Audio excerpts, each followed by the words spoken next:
What's up, everybody? My name's Ian Hawks, here with MSM co-founder, co-host, Ben Timby. Thanks, Ben, for being here. I'm excited to dive into a little discussion today around your story. So before we get into it, let's just do a little check-in. Let's take a breath. Everyone can breathe in through the nose, down into the belly, out through the mouth with a sigh.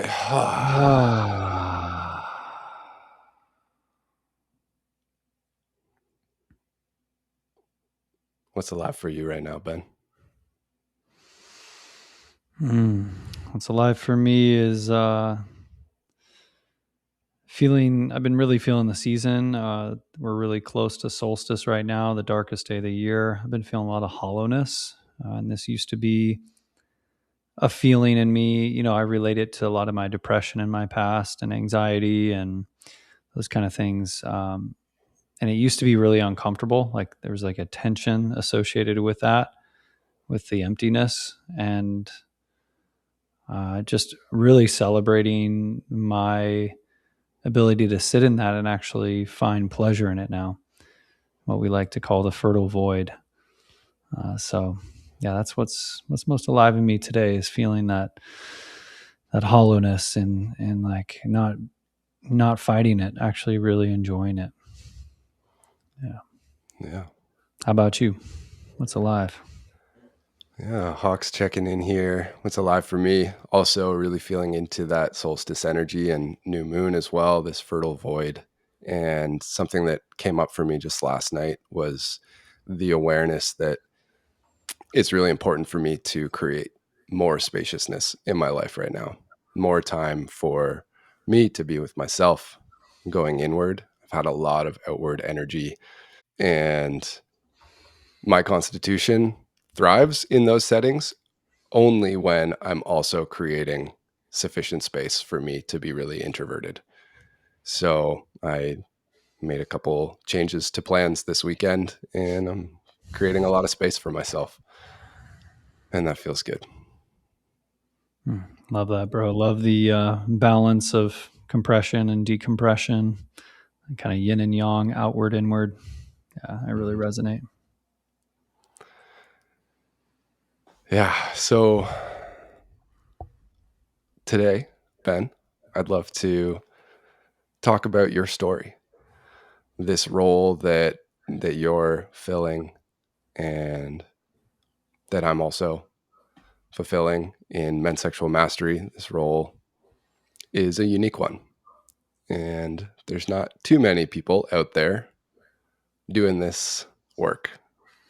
And so I'd love to hear what it is in your life, in your experience, that has led you to be in the position that you are, so devoted and committed to being of service in this way. So take us back to the beginning. If you could start with your first awareness around sexual energy or maybe something not even related to that, that significantly contributed to you being here where you are today. Yeah, well, first, I just want to say it's an honor to be walking this path with you, with every brother tuning in. I don't claim to be a master. None of us do within this community. But we do claim to be sharing the path of mastery together. And what I like to say to brothers is like, what's awakening in you is awakening in me. And I'm here just as a channel or a humble servant to these lineages and to these teachings that have absolutely transformed my life. And yeah, I always just like to redirect the energy of just like making people know, making sure people know that, you know, men's sexual mastery is not, I'm not like on top of this pedestal, and neither are you, ultimately. So that being said, though, my origins, a lot of it comes from very conservative religious upbringing. I was raised in an Eastern Orthodox home and really loving parents, great family. Shout out to my family. Love them. A lot of them are still in the church. Like I have a brother-in-law that's a priest, and my dad, and everybody's very entwined in that world. And, you know, I was homeschooled at a young age. And I was very much indoctrinated into a specific lineage, which I now also appreciate, like the Christ teachings. Love that. But sexuality was definitely, I would say, very much taboo within that space, and very much associated generally with sin. And I'm sure there's a lot of people out there that can relate to this, the religious conditioning around it. And so from a young age, it was something that just wasn't talked about. I could feel kind of tension around it when it came up. I could feel a lot of curiosity in me. I felt very drawn to it. I remember at a young age, I shared this actually recently with a huge group of people, and I don't mind sharing it on this podcast. It's really raw and vulnerable and edgy, but I remember like smelling women's panties, like at a young age, and getting little erections as a small child, and like being just so fascinated by that, and like other kids' bodies and things like that. Nothing ever happened sexually with another child or anything like that, but I would definitely say I could feel those dynamics that I think a lot of kids have at a young age. And I remember I would become enraptured anytime I heard the word sex, or anytime anyone talked about it, and I didn't know where this was coming from.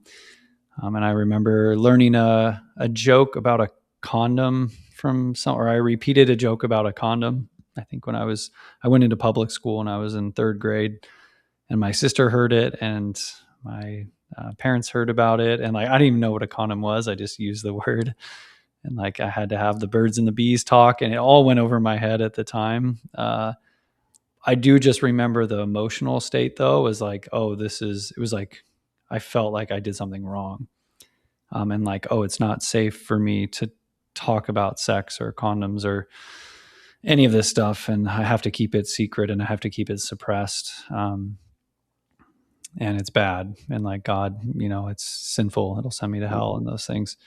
And so I think around that time that I first kind of had a sit down around it, I really shoved it down. And then when I was 10 years old, I was exposed to pornography through a friend's older brother's computer. And I'd already had a big fascination with computers, and was starting to build computers by the time I was a early teen, like I think 11, 12. And as soon as I got on the internet, I was looking at porn and addicted to porn. And I was already, I'd started touching myself and had an ejaculation, and it very quickly cascaded into just chronic use.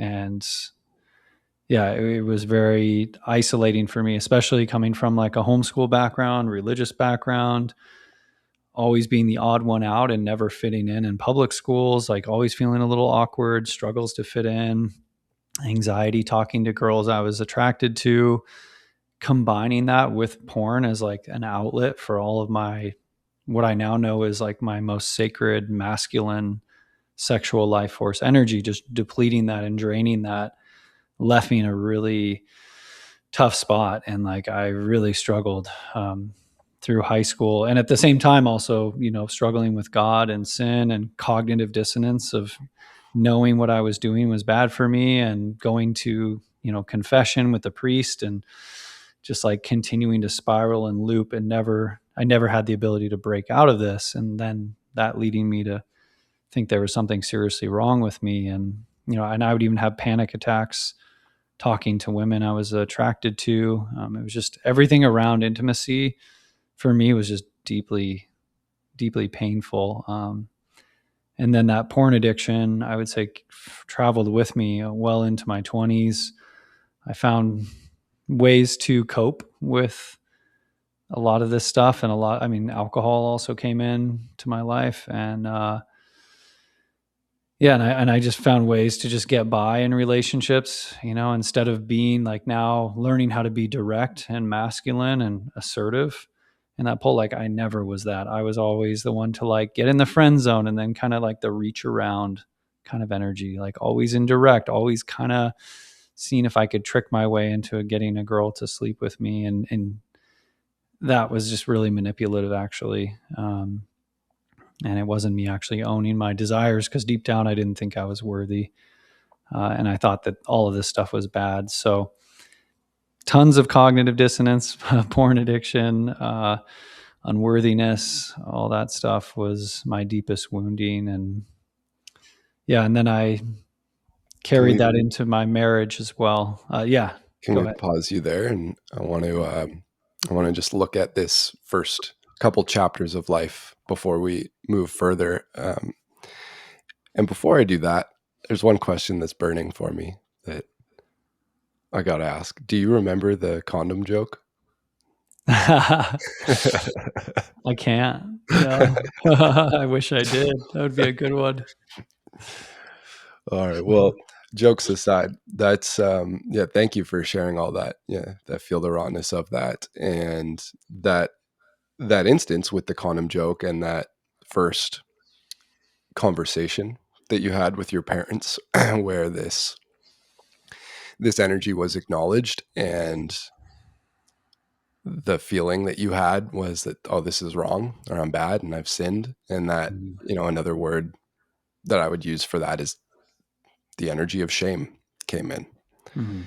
And just a quick reference to the map of consciousness by from the book Power versus Force by David Hawkins, I believe is his name. Mhm.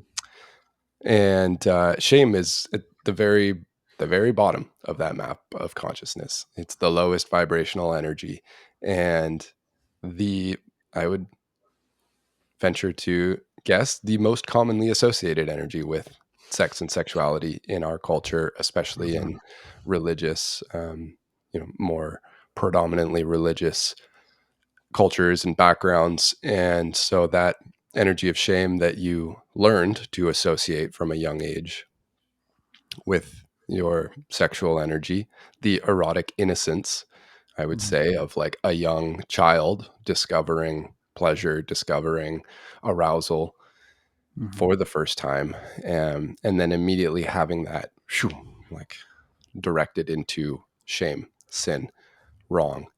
Um, what it sounds like is that that took some really deep roots within you, and then there was a pattern of hiding in the shadows that sexual energy. You described just depleting it all of Mhm. the time, and I think about that as like this energy is welling up, and it's like, oh no, this is wrong. Okay, let's get rid of it. Let's go into it, but hide it and do it in this way that actually just further perpetuates that feeling of guilt and shame, Mhm. and then manifested into severe anxiety, social anxiety, and yeah, and I appreciate you speaking to the disembodied approach of like attempting to act on desires, but through the back door, through a manipulative Mhm. way, which is another really common pattern that often goes um, unconscious. And I think there's a lot of people out there still operating from that approach unconsciously. And so we're somewhere around your 20s now, and yeah, let's pick that story back up. Yeah. Yeah, no, all that's spot on. Yeah, I feel like that shame has been really rooted in my body for a long time, and it's always an ongoing journey too. Like, it doesn't feel like it's even fully gone now, but it's come a long, long way. And yeah, I'd say, picking up the thread on my 20s, I got married, and my partner at the time, I mean, she's still one of my best friends. Like, shout out Tiff. She's amazing. Like, we travel the world together. She's such a great human. And looking back though, I got married for religious reasons. I really, when I sit with it, like pressure from my family, and like thinking that that was the right thing to do. And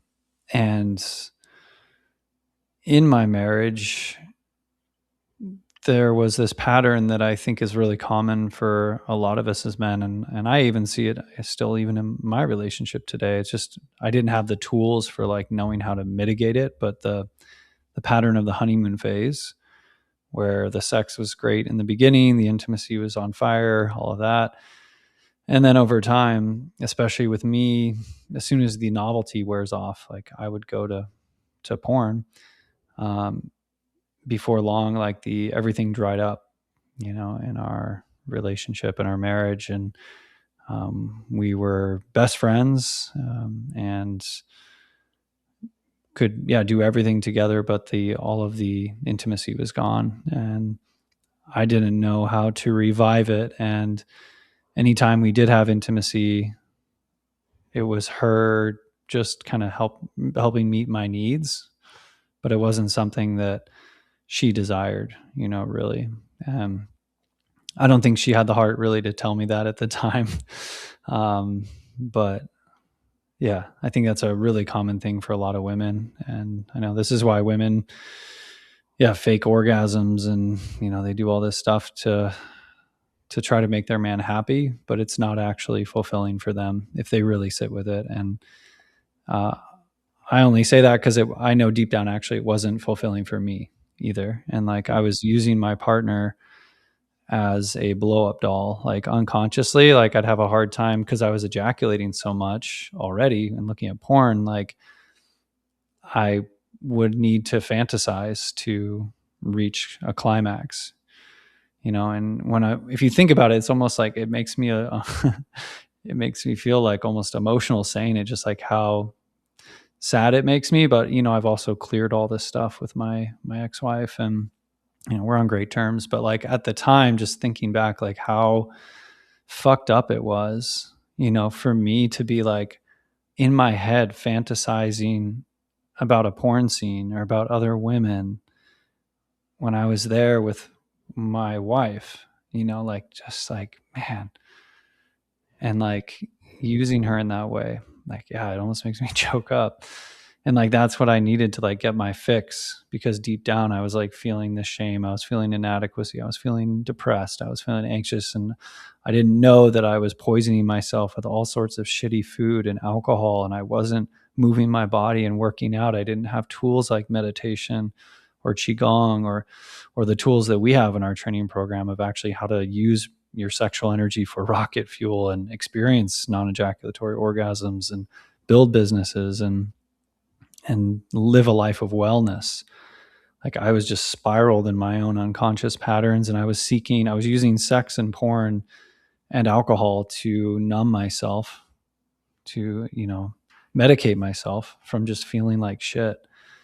Um, and so, yeah, that was my sexual experience. And over time that continued to just numb the intimacy in the relationship, until eventually, I mean, we would have stayed together. I just, we ended up opening up our relationship. Like we were exploring that for a while, just seeing how maybe that would bring back the spark, because I have my quote unquote sexual needs that she can't meet. And then I was exploring with that and began my healing journey, though, and ended up actually realizing that was just a distraction. That was just more numbing.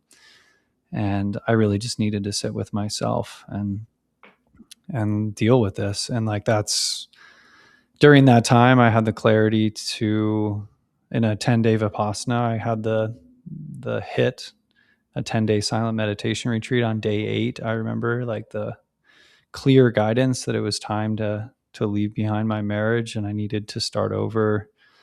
And yeah, I followed that guidance and began my healing journey and did it all in a good way. Like I said, we're still friends, but as I went deeper into my healing journey, as you could say, I spent years just fully committed to that. Left behind all my dream job of, as a captain of sailboats, delivering sailboats to all over the world. I was in Tahiti on a $10 million catamaran, making 6 figures with no bills. And that was, I left all that just because I could feel deep down there was this deep knot in my heart that I knew needed to be dealt with. And Still struggling with porn even at that point. And as I got deeper into this work and into men's work, which is how I met you, and I started coming across these teachings in a reframe of sexual energy as sacred, and tools, and these sexual sciences to actually, instead of repressing my sexual energy and trying to push it down all the time, to actually embrace it, and move it in a conscious way. And that journey completely changed my life from the inside out, and that's what led me to teach this stuff, because I couldn't find it anywhere in the beginning. And this is such an important piece for so many men. I know for me, it was just like I had so many other areas of my life dialed, and even as I was going deeper into my healing journey, I was dialing all these areas, but like behind the scenes, I was addicted to porn when no one was looking, and I was like, there has to be a way to deal with this. And it is taboo, and it is, a lot of people get uncomfortable talking about it. But I just knew the moment I came across this stuff, I just lit up. I was like, oh my God, this is what I've been looking for my whole life. Mm. And it's totally transformed my life since then. So, yeah. Yeah. Yep. Me too. Yeah, brother. Yeah. So would you say that on day 8 of that Vipassana retreat was an awakening moment for you? If there was one early on that you could pinpoint of that aha, like, oh, something big needs to shift here. Yeah. Yeah. I think that was one. Yeah, I'd say the cascade of events that happened after I listened to that guidance, like the repercussions of that with my entire family, which, I still was very connected to. I was married in the church. Divorce was like one of the most horrible things you can do. Like I was taught at a young age, like that's, being Mm. gay and getting divorced are like some of the worst things you can do. It forced me to confront all of that programming and claim my inner authority, and really take my power back and begin my Mm. journey as a sovereign human being. So, um, again, big shout out to Tiff. Like I'm so happy. I'm so blessed that like we still, are like family to each other. And I have so much love for her. And I didn't mean to like get married to her and then get divorced to allow this whole process to unfold. But looking back, like it was such a gift to have that opportunity to go through all that, to really come home to myself. The piece I really want to just highlight there is your experience of going through that shedding, that confrontation of committing this blasphemy, and realizing, like, trusting your inner authority so much to be able to really stand in that fire Mhm. and to stand in your truth. And as you spoke those words of like, I got to reclaim my power and really step into my sovereignty. Mhm. Maybe it sounds like it might have been for the first time truly in your life, in that way at least. I also know a little bit about your story, a real like adventurous hero's journey of leaving home on your bicycle and riding your Mhm. bicycle all the way through Canada up to Alaska, being turned around at the border the first time you attempted to cross. And Yeah. I know there's been big elements of sovereignty in your life in so many ways prior to that experience, but to meet that, and to meet that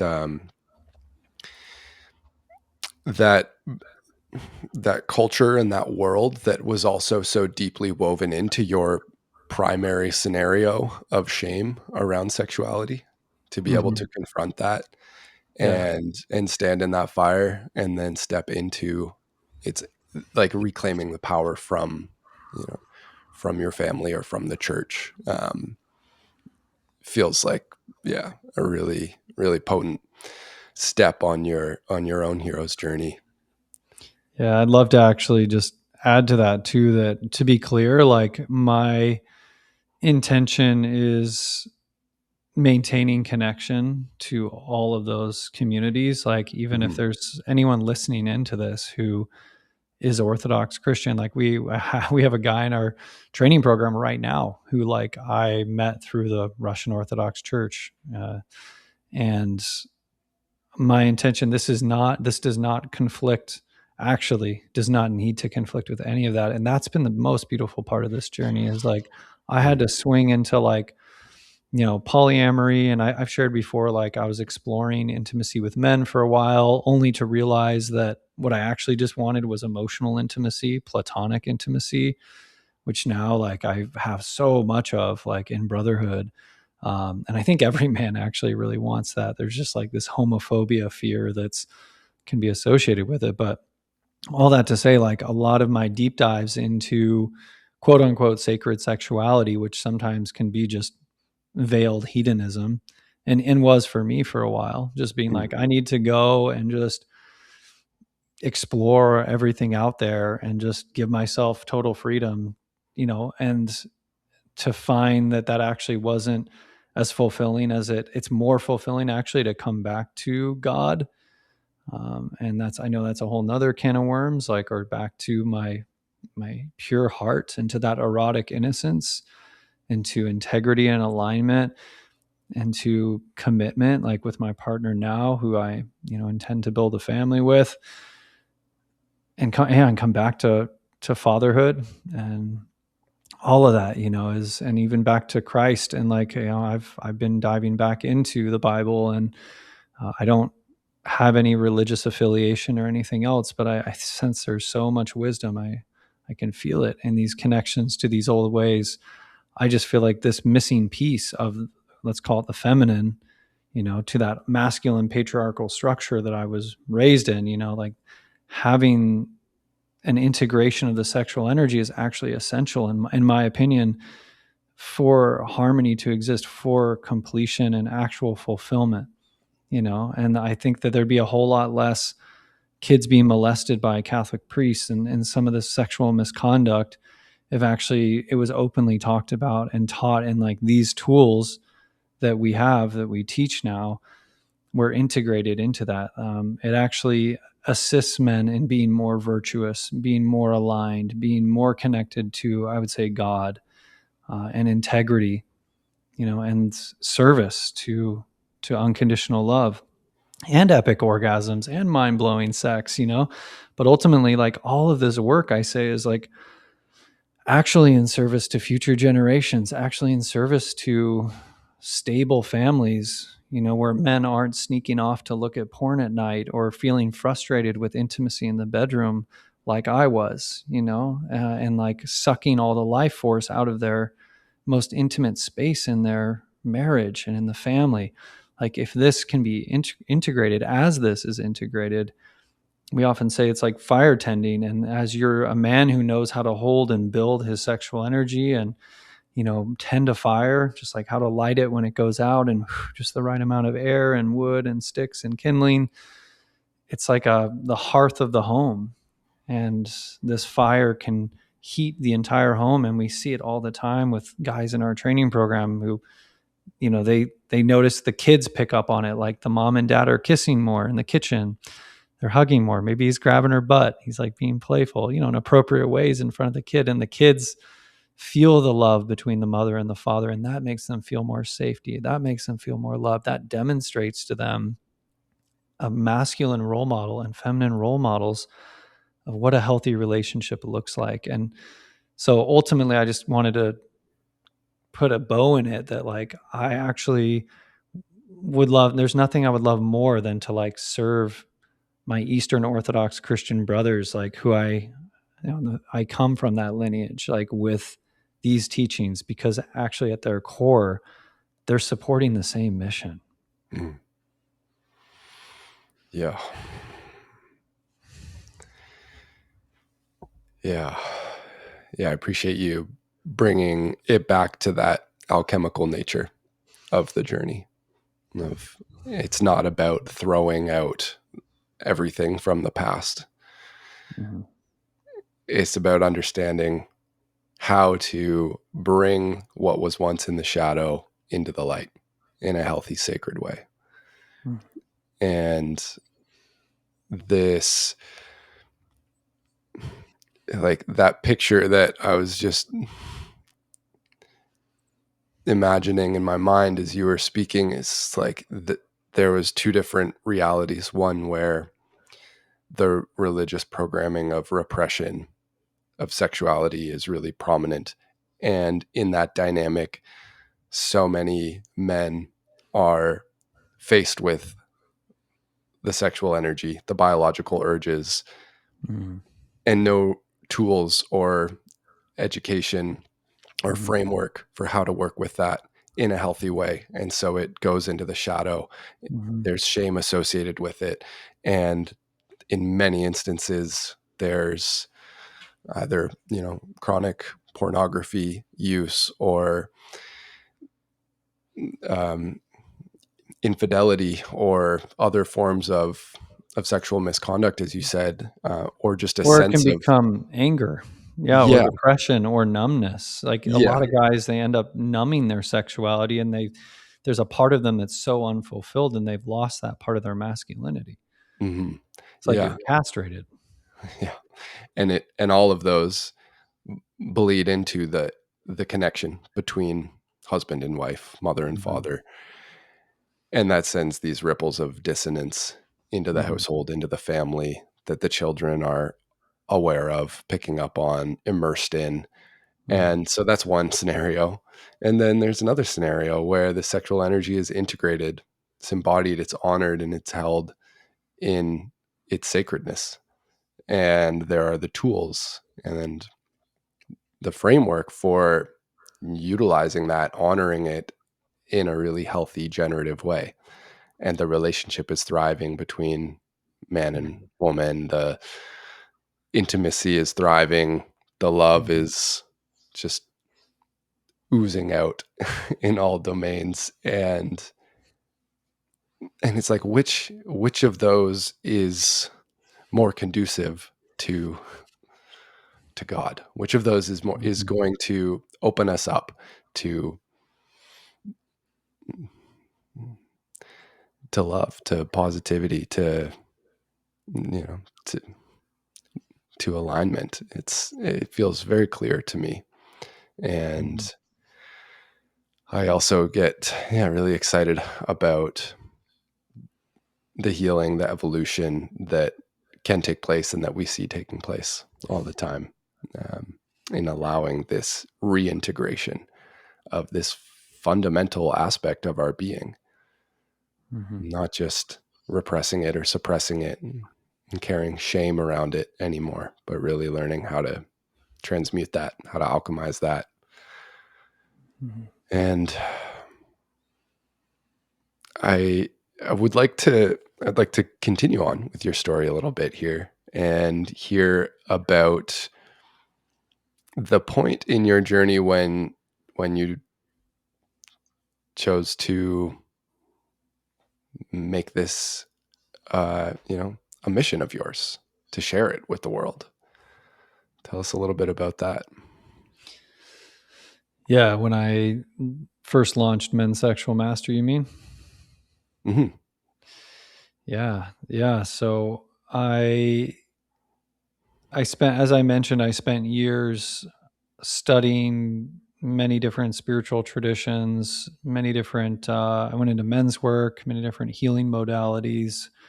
I spent a lot of time in South America, plant medicines, meditation, qigong, and then when I came across this work through, originally it was through Mantak Chia's book, The Multi-Orgasmic Man. I mean, a lot of that stuff for guys who know is very technical in the beginning. So it's like, it's kind of a overwhelming amount of information and tools. And, and I, as someone also who studied with Master Chia, a big shout out, and I'm part of that lineage as well. Um, yeah, I found that there wasn't any system in place that was clear and like I'd almost say a step by step guide to like how do you actually do this. And there is a lot of complexity to it for sure. We say in our work like every man's blueprint is a little bit different. So that's why there's so many different tools in this. But I was just struggling a lot with studying this, and then I made it just like my full time focus, going into a bunch of different de-armoring containers and sexual trainings, as I mentioned with Master Chia and others. And yeah, I could feel as my energy was shifting within me as I was deepening in these practices. I was noticing my energy improve. I was noticing my interactions with women, my confidence being higher, my ability to last longer with women who I had any sort of different levels of interaction with, as when I was single again.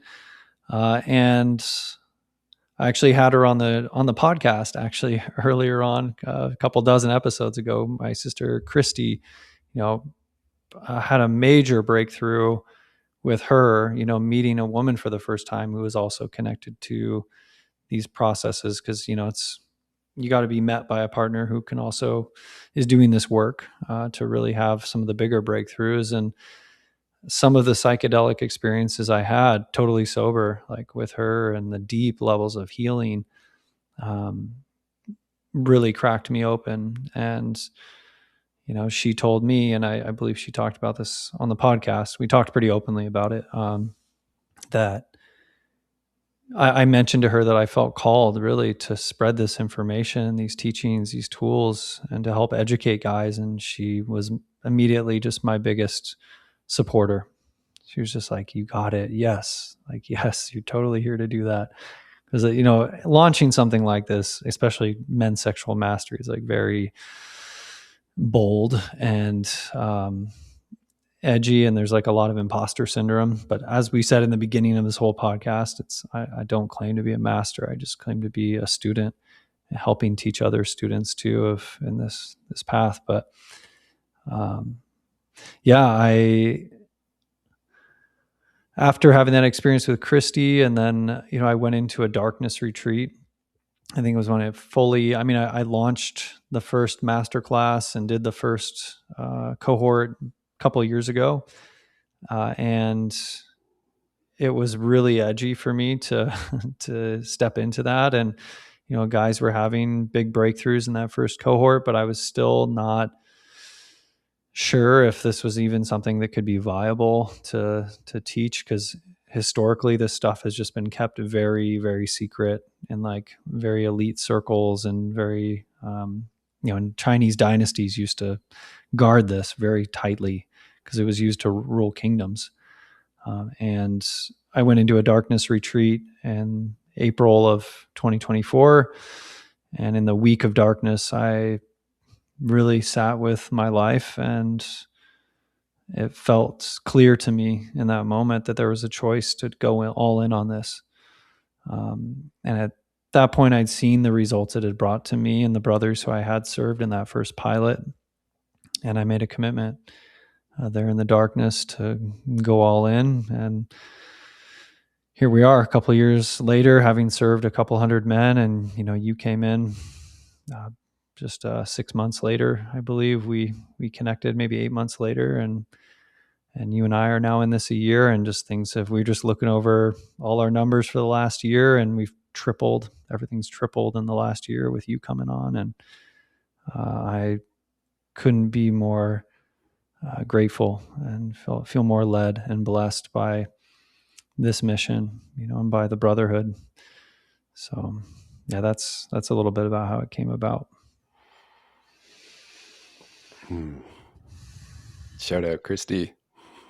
Yeah. Shout Shout out. out that shout out to the darkness. Another example of the clarity that can come through silence, stillness, the void. Yeah. And shout out to you, brother. Following that guidance, stepping in with that boldness, that courage.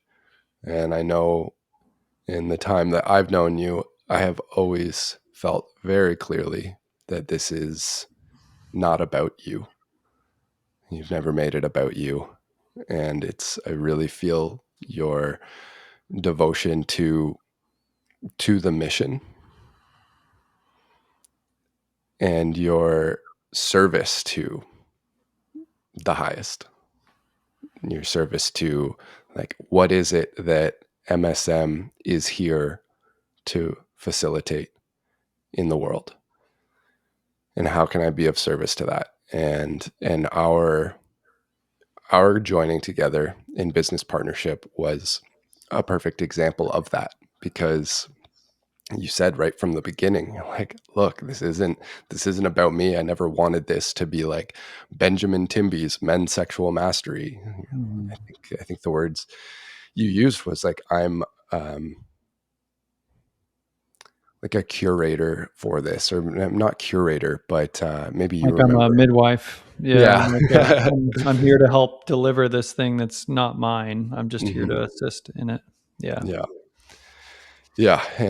And it's made our business relationship so generative, and has allowed for so much to come through, because it's not about you. It's not about me. Mhm. It's about the mission. And yeah, just really honoring you in that, and really appreciate you taking the time to share so intimately your story. And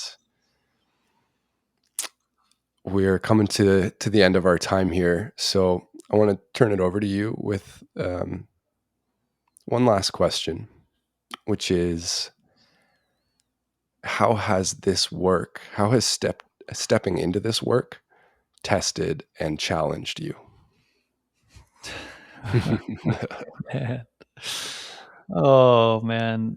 Well, they teach, we teach all the time. We said on the podcast, in traditional Chinese medicine, it's understood, the primary characteristic of sexual energy is that it amplifies. It's an accelerant.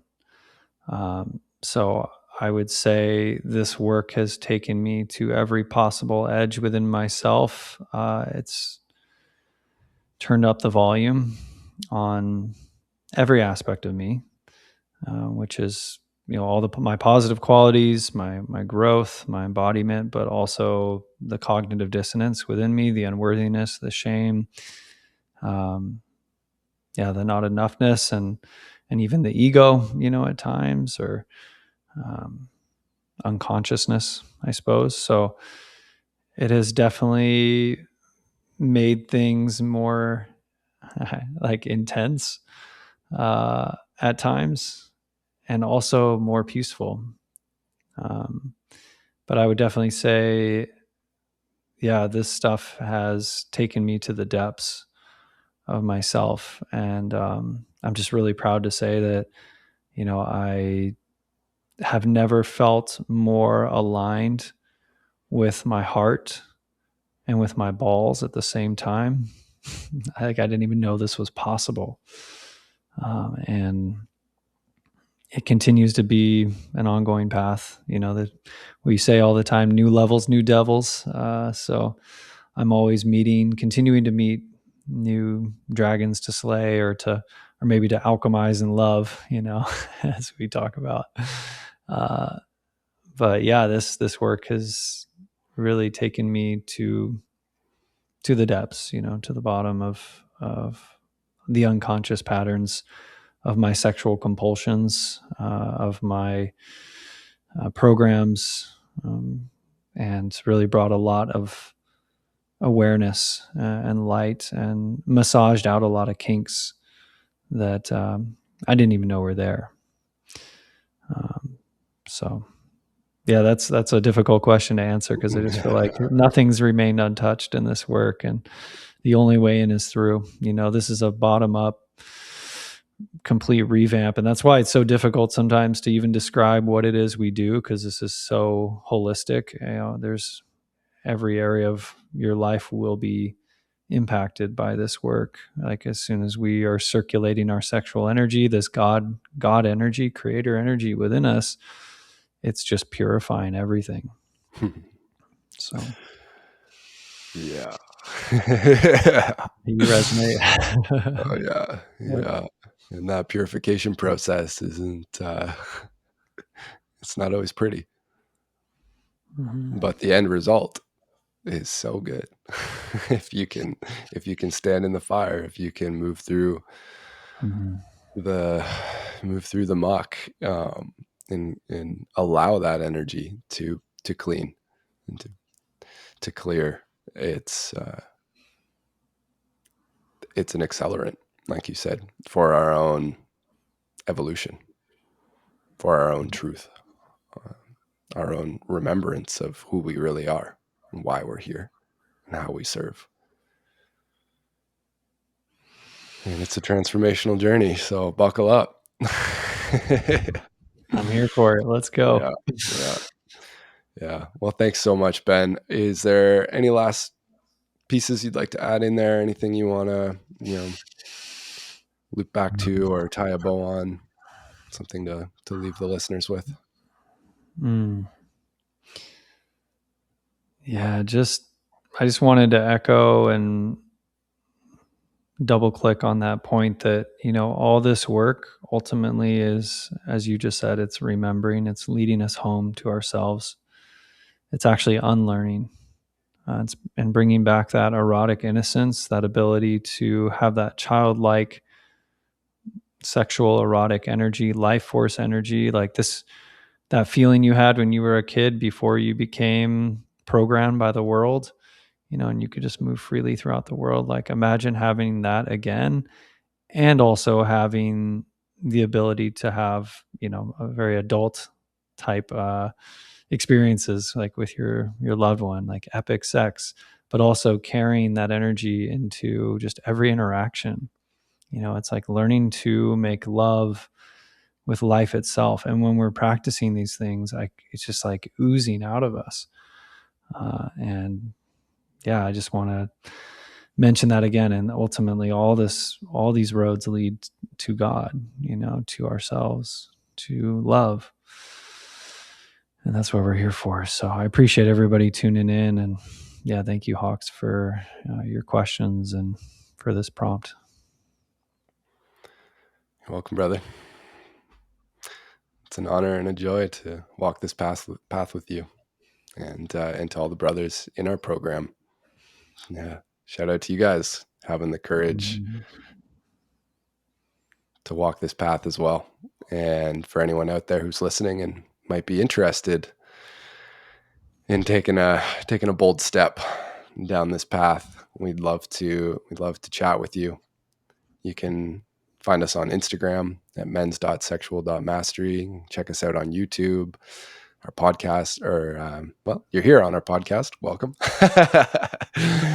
Our website, mensexualmastery.com. And we got a school community that's in the early stages of being built out into a robust ecosystem. That's going to be the next evolution of our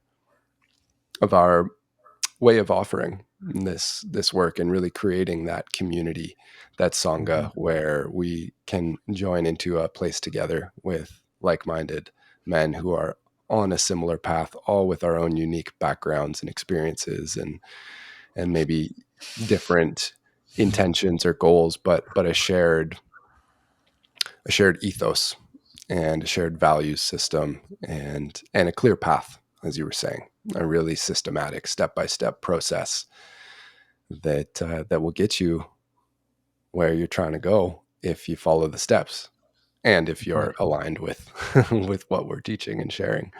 So yeah, check us out if you feel called. Thanks for listening in. Yeah.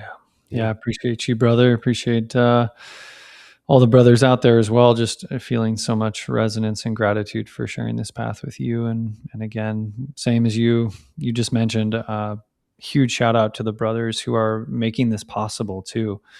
Because Hawks and I, both for both of us, this is our full time job. We've been all in on this, and we wouldn't be here without you guys. We wouldn't be able to send this through the airwaves without you guys. So grateful for you, and yeah, just continuing to send up that gratitude in all time and space. May our paths continue to be guided as we step into the men we came here to be. May every action and every step we take, every breath we make, like, be in service to our higher selves, to God, to our future generations, and may those ripples spread into all time and all space as they are. I feel right here, right now, with every word, as I speak them, as you speak them, as we awaken, as we remember. So, yeah, just shouting all that out from the rooftops. Thanks again for joining us, and we'll see you on the next one. So be it.